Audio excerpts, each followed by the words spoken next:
Hello दोस्तों, competition study mall में आपका स्वागत है। मैं शंभू आपके लिए वन लाइनर जीके का सीरीज़ लेकर के आया हूँ।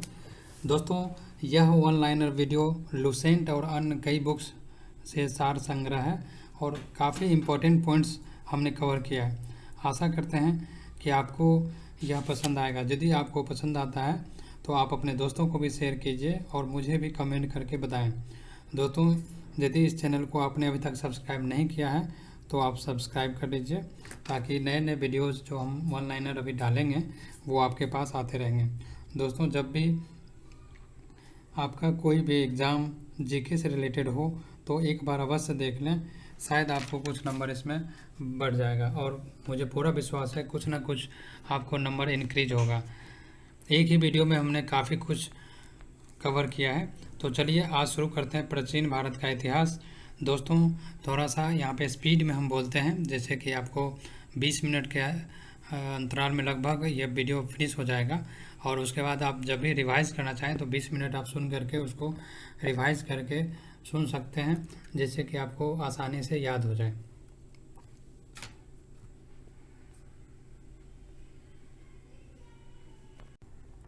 इसके बाद हम देखते हैं वन लाइनर, इसमें इम्पोर्टेंट फैक्ट्स देखते हैं। प्राचीन भारतीय इतिहास। पुरातत्व विज्ञान मुख्य रूप से मनुष्यों द्वारा छोड़े गए पर्यावरण डेटा एवं भौतिक संस्कृति जैसे कि कलाकृतियाँ, वास्तुकला एवं सांस्कृतिक परिदृश्य आदि की पुनर्प्राप्ति एवं विश्लेषण द्वारा अतीतकालीन मानव गतिविधियों का अध्ययन है। पुरातत्वशास्त्र, आर्कियोलॉजी जिसको बोलते हैं, वह विज्ञान है जो पुरानी वस्तुओं का अध्ययन व विश्लेषण करके मानव संस्कृति के विकास क्रम को समझाने एवं उसकी व्याख्या करने का कार्य करता है। पुरातात्विक स्रोत है हमारे पास अभिलेख, मुद्राएं, स्मारक और मोहरें। सर्वप्रथम भारतवर्ष का जिक्र हाथी गुफा अभिलेख में है। सती प्रथा का पहला लिखित साक्ष्य एरन अभिलेख से प्राप्त होते हैं। प्राचीनतम सिक्कों को आहत सिक्के कहा जाता है। सर्वप्रथम सिक्कों का लेख लिखने का कार्य यवन शासकों ने किया। समुद्रगुप्त के बीना बजाते हुए मुद्रा वाले से कैसे उसके संगीत प्रेमी होने का प्रमाण मिलता है। प्राचीन भारतीय इतिहास की जानकारी के प्रमुख साधन साहित्यिक ग्रंथ हैं, जिन्हें दो उपखंडों में रखा जा सकता है: धार्मिक साहित्य और लौकिक साहित्य। साहित्य स्रोत: वेद साहित्य, उपनिषद, वेदांग, रामायण, महाभारत, पुराण, स्मृतियाँ, ब्राह्मण ग्रंथ। लौकिक साहित्य ये सारे हैं। दोस्तों, यदि मैं स्पीड में यदि ज़्यादा चल रहा हूँ तो आप मुझे कमेंट करके बताइएगा, आगे से मैं थोड़ा सा स्पीड कम कर दूँगा। वैसे हमने ये एक ही वीडियो में कंप्लीट एंशिएंट हिस्ट्री, प्राचीन भारत का इतिहास लिया है, जिसको आप रिवीजन के तौर पर भी देख सकते हैं। जब भी आपका एग्ज़ाम हो आप एक बार रिवीजन करके चले जाइए, हो सकता है कुछ नंबर आपका इंक्रीज हो जाए। अगला पॉइंट देखते हैं।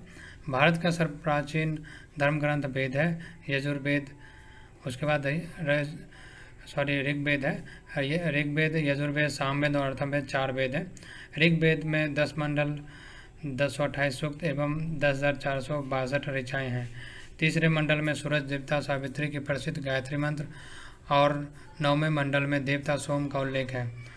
10 राग के युद्ध का उल्लेख ऋग्वेद के 7वें मंडल में है। ऋग्वेद में सरस्वती सबसे पवित्र नदी मानी जाती है। लोगों को आर्य बनाने के लिए विश्वामित्र ने गायत्री मंत्र की रचना किया था। यजुर्वेद गद्य और पद्य दोनों में है। सामवेद को संगीत का जनक कहते हैं। अथर्ववेद में जादू टोना मंत्र है। ये बहुत ही इम्पोर्टेंट वन लाइनर है, ये कई बार एग्जाम में पूछा गया है। शतपथ ब्राह्मण में स्त्री को पुरुष का अर्धांगिनी कहा गया है। जातक में बुद्ध के पुनर्जन्म की कहानी है। चाणक्य के द्वारा लिखा गया अर्थशास्त्र में मौर्यकालीन इतिहास की जानकारी मिलती है।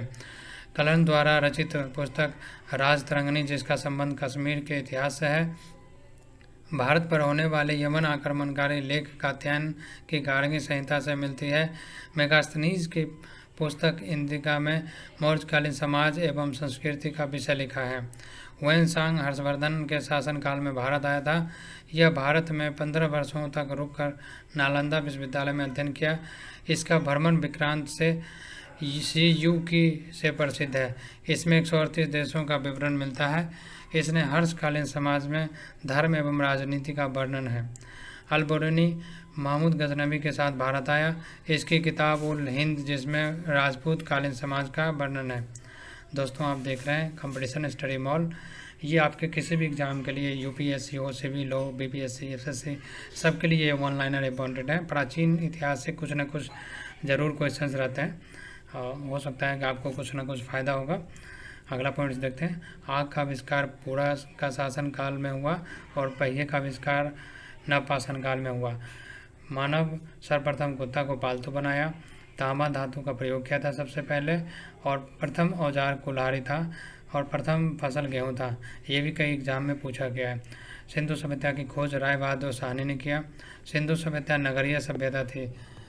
लोथल एवं सुरकोटदा चौथ सिंधु सभ्यता का बंदरगाह था। अग्निकुंड लोथल एवं कालीबंगा से प्राप्त हुए हैं। मोहनजोदड़ो से प्राप्त एक्सल पे 3 मुख हिमालय देवता की मूर्ति मिली है। मोहनजोदड़ो से नर्तकी की कांस्य मूर्ति मिली, जिस मनके बनाने के कारखाने लोथल एवं चंदू घरों से मिले हैं। सिंधु घाटी सभ्यता की लिपि भाव चित्रात्मक है। सिंधु सभ्यता के लोगों ने नगरों तथा घरों के विन्यास के लिए ग्रिड पद्धति अपनाई। सिंधु सभ्यता के लोग मिठास के लिए शहद का प्रयोग करते थे। मेसोपोटामिया के अभिलेखों में वर्णित मेलुहा शब्द का अभिप्राय सिंधु सभ्यता से है। सिंधु सभ्यता के लोग धरती को उर्वरता की देवी मानकर पूजा करते थे। मातृदेवी के मूर्ति बेलन घाटी से मिली है। ब्रिटिश कालीन भारत में खोजा गया सबसे पुराना शहर हड़प्पा था। पशुपालन का प्रमाण बांगोर से मिला है। आग में पके हुए मिट्टी को टेराकोटा कहा जाता है। आर्यों द्वारा विकसित सभ्यता ग्रामीण सभ्यता थी। आर्यों की भाषा संस्कृत थी। वाजपति गोचर भूमि का अधिकारी होता था। युद्ध के लिए गविष्टि शब्द का प्रयोग किया गया है, जिसका अर्थ होता है गायों की खोज। ये भी इंपॉर्टेंट क्वेश्चन है, ये बीपीएससी में कई बार पूछा गया है। आर्यों का प्रिय पशु घोड़ा एवं सर्वाधिक प्रिय देवता इंद्र थे। आर्यों द्वारा खोजी गई धातु लोहा थी। वैदिक काल में व्यापार हेतु दूर दूर जाने वाला व्यक्ति को पनी कहते थे। उत्तर वैदिक काल में हल को सिरा कहा जाता था। गोत्र संस्था का जन्म उत्तर वैदिक काल में हुआ। वैदिक आर्यों का प्रमुख भोजन जौ और चावल था। धातु के सिक्के सर्वप्रथम उत्तर वैदिक काल में मिले। प्रारंभिक वैदिक काल में वर्ण व्यवस्था पे आधारित समाज थी। हड़प्पा की खोज 1921 में हुई। मोहनजोदड़ो की खोज 1922 में हुई। हड़प्पा सभ्यता रावी नदी के किनारे है। सत्यमेव जयते मुंडकोपनिषद से लिया गया है। इसी उपनिषद में यज्ञ की तुलना नाव से किया गया है। दोस्तों आप देख रहे हैं कंपटीशन स्टडी मॉल। ये वन लाइनर वीडियो है। वीडियो के लास्ट में आपको इसी वन लाइनर से 10 क्वेश्चन दिए गए हैं। आप वन लाइनर देख करके आप अंदाज़ लगा सकते हैं कि आपने इसमें से कितना सीखा, या यदि आपने पहले से भी कर रखे हैं तो आप वह वन लाइनर में ट्राई कर सकते हैं। वो कहीं ना कहीं पूछे गए क्वेश्चन से लिया गया है, जैसे कि सिविल से लिया गया है, यूपीएससी, बीपीएससी, वहाँ से सारे क्वेश्चन लिए गए। तो हमें वो कमेंट करके बताएंगे आप कितना 10 में से कितना कर लिए हैं। महाभारत का पुराना नाम जय संहिता है। यह विश्व का सबसे बड़ा महाकाव्य है। इसके बाद हमने यहाँ पे महावीर और महात्मा बुद्ध को कंपैरेटिव टेबल में डाल करके बनाया है, जिससे कि आपको याद करने की ज़रूरत नहीं पड़ेगी। 2-4 बार पढ़ लेंगे तो अपने आप ये याद हो जाएगा। जैसे धर्म में जैन धर्म, बौद्ध धर्म। महावीर का जन्म 540 ईस्वी पूर्व में, महात्मा बुद्ध का 563 ईस्वी पूर्व में। महावीर का जन्म कुंडलग्राम में, महात्मा बुद्ध का कपिलवस्तु में। महावीर का बचपन का नाम वर्धमान था। महात्मा बुद्ध का सिद्धार्थ था। महावीर के पिता का नाम सिद्धार्थ था। महात्मा बुद्ध के पिता का नाम शुद्धोधन था। महावीर के माता का नाम तिरसला। महात्मा बुद्ध के माता का नाम माया देवी। इसी तरह से इस टेबल को आप याद कर सकते हैं। प्रथम जैन भिक्षुनी ने नरेश दधिवाहन की पुत्री चंपा थी। जैन धर्म के संस्थापक एवं प्रथम तीर्थकर ऋषभदेव थे। महावीर स्वामी जैन धर्म के 24वें एवं अंतिम तीर्थकर थे। जैन धर्म में तीर्थकरों की जीवनी भद्रभाव द्वारा रचित कल्प सूत्र में है। बुद्ध ने सर्वाधिक उपदेश कौशल देश की राजधानी श्रावस्ती में दिया। महात्मा बुद्ध को एशिया का ज्योतिपुंज कहा जाता है। ये भी बहुत इंपॉर्टेंट क्वेश्चन है। महात्मा बुद्ध के गृह त्याग को महाविनिष्क्रमण कहते हैं। महात्मा बुद्ध के प्रथम उद्देश्य को धर्म चक्र परिवर्तन कहा गया। महात्मा बुद्ध की मृत्यु को महापरिनिर्वाण कहा गया। बौद्ध धर्म और जैन धर्म में पुनर्जन्म की मान्यता है। दोनों धर्म में पुनर्जन्म की मान्यता है। ये कई बार पूछा गया है, इसका ध्यान रखिएगा। लिंगायत संप्रदाय दक्षिण में प्रचलित था। इन्हें जंगम भी कहा जाता था। यह लोग शिवलिंग की पूजा करते थे।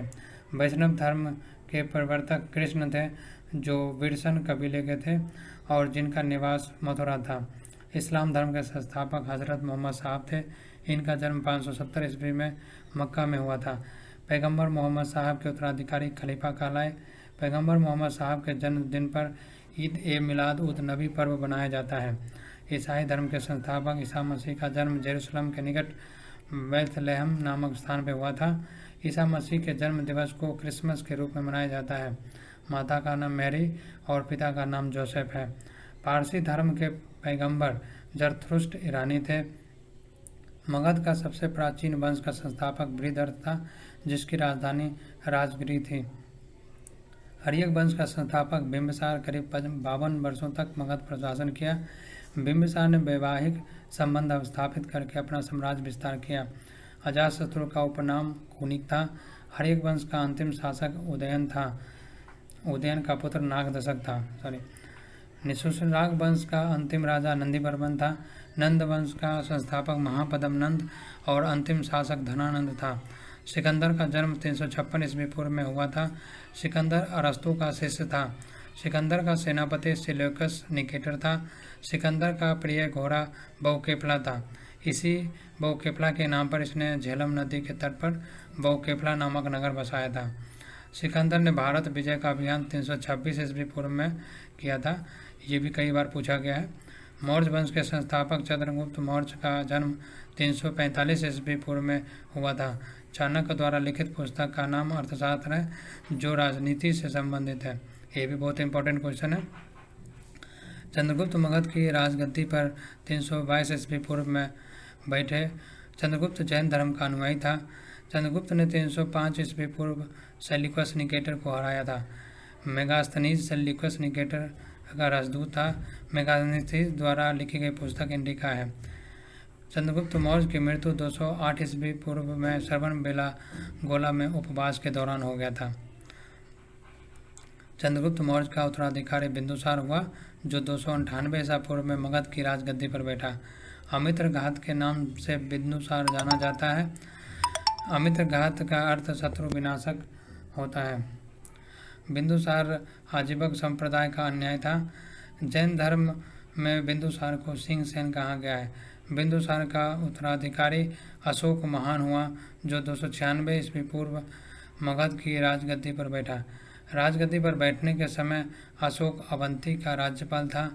मास्की एवं गुर्जरा अभिलेख में अशोक का नाम अशोक मिलता है। अशोक ने अपने धर्म के प्रचार के लिए अपने पुत्र महेंद्र एवं पुत्री संघमित्रा को श्रीलंका भेजा था।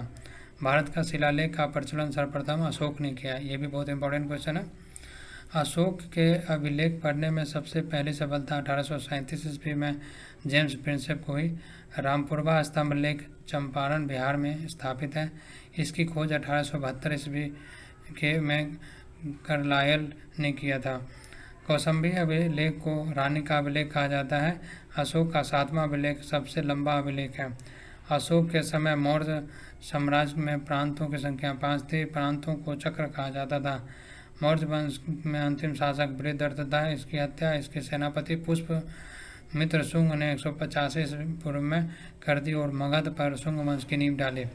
भरहुत स्तूप का निर्माण पुष्प मित्र शुंग ने करवाया।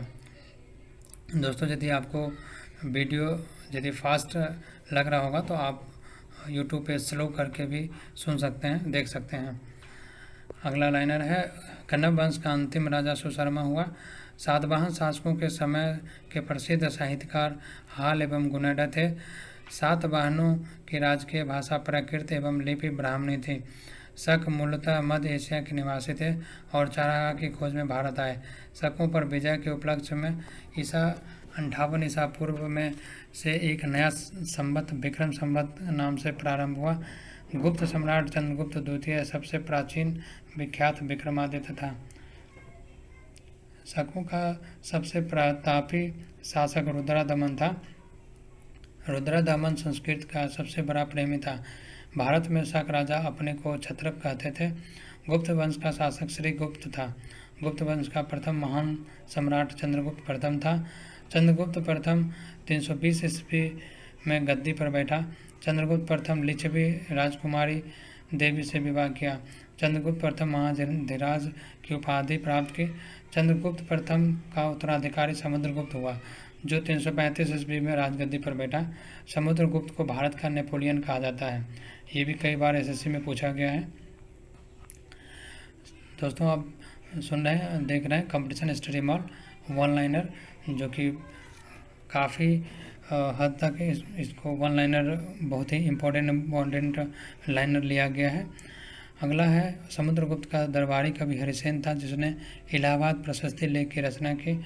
समुद्रगुप्त विष्णु का उपासक था। समुद्रगुप्त ने अश्वमेधकर्ता की उपाधि धारण की।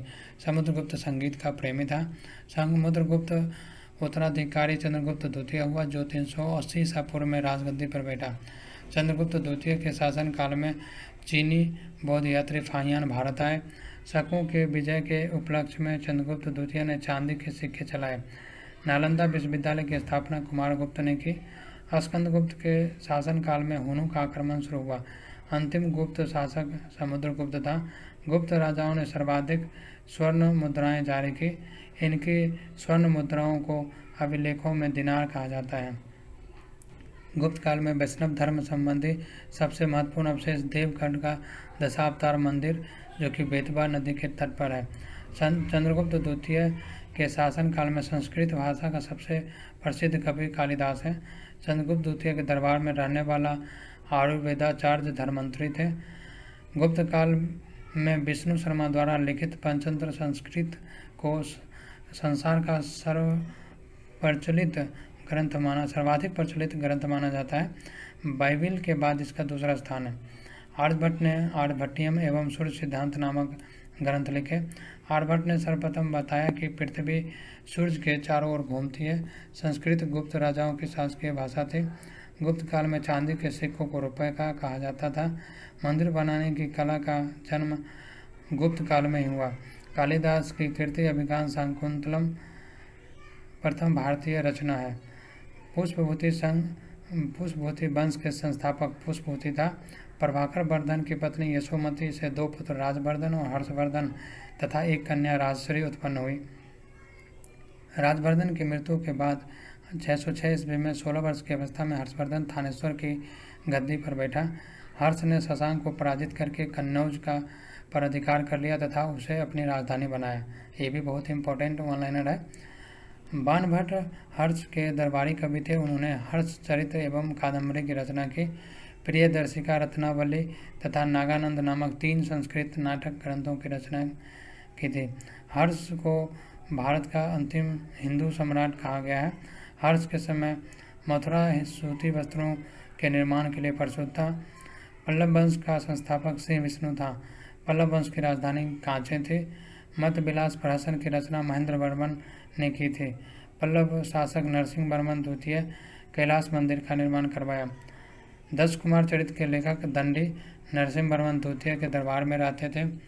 अरशद वैष्णव संत तिरुमंगलई अलवार नंदी वर्मन द्वितीय के समकालीन थे। राष्ट्रकूट वंश का संस्थापक दंतिदुर्ग था। एलोरा का कैलाश मंदिर का निर्माण सबसे पहले यही राष्ट्रकूटों ने करवाया था। राष्ट्रकूट वंश का अंतिम शासक कृष्ण तृतीय था। बिलहन और विज्ञानेश्वर विक्रमादित्य 6 के दरबार में रहते थे। मिताक्षरा नामक ग्रंथ की रचना विज्ञानेश्वर ने किया। विक्रमांक देव चरित्र की रचना बिलहन ने किया। चोल वंश का अंतिम राजा राजेंद्र तृतीय था। चोल काल में कलंजू सोने के सिक्के थे। होयसल वंश की स्थापना विष्णुवर्धन ने किया। पाल वंश के संस्थापक गोपाल था, जिसकी राजधानी मुंगेर थी। पाल वंश का महान शासक धर्मपाल था, जिसने विक्रमशिला विश्वविद्यालय की स्थापना किया। ये भी बहुत इंपॉर्टेंट क्वेश्चन है, कई बार ये पूछा गया है। औदंतपुरी के प्रसिद्ध बौद्ध मठ का निर्माण देवपाल ने किया। पाल वंश बौद्ध धर्म के अनुयायी थे। सेन वंश पहला राजवंश था जिसने अपना अभिलेख हिंदी में करवाया। कश्मीर का शासन करने वाला शासक कारकोट उत्पल वंश लोहार वंश थे। 2.5 दिन का झोपड़ा नामक मस्जिद शुरू में विग्रहराज 4 द्वारा निर्मित एक विद्यालय था। चंद्रवरदाई पृथ्वीराज तृतीय का राजकवि था, जिसकी रचना पृथ्वीराज रासो है। दोस्तों इसके बाद हमने कुछ और 10 वेरी वेरी इंपॉर्टेंट MCQ दिए हैं जो आप यहाँ पे देख रहे हैं। आप वीडियो को स्लो करके भी देख सकते हैं। यहाँ पे पहला क्वेश्चन है कि हड़प्पा सभ्यता की जानकारी का प्रमुख स्रोत क्या है। दूसरा है प्रसिद्ध कांस्य नर्तकी किस स्थान से प्राप्त हुई है। तीसरा है प्राचीन काल में आर्यों का जीविकोपार्जन का साधन क्या था। चौथा है बुद्ध को ज्ञान की प्राप्ति कहाँ हुई थी। पाँचवा है शक संवत का प्रारंभ किस सम्राट के शासनकाल में 78 ईस्वी में हुआ था। गुप्त वंश का संस्थापक कौन था। गुप्त स्थापत्य कला का सर्वोत्कृष्ट मंदिर निम्न में से कौन सा है। कौन वर्धन वंश की राजधानी थानेश्वर से कन्नौज ले गया। प्राचीन भारत में निम्न में से कौन सा विद्या अध्ययन का केंद्र नहीं था। गुप्त स्थापत्य कला का सर्वोत्कृष्ट मंदिर निम्नलिखित में से कौन सा है। दोस्तों ये आप खुद से कीजिए और हमें भी कमेंट करके बताइए कि आपने वन लाइनर आपको कैसा लगा और ये 10 में से आपने कितने बना पाए। दोस्तों यह आपको वन लाइनर वीडियो कैसा लगा कमेंट करके ज़रूर बताइएगा, जिससे हमें भी प्रोत्साहन मिलेगा और हम आपके लिए काफ़ी अच्छे अच्छे वीडियोज़ लाएंगे। धन्यवाद।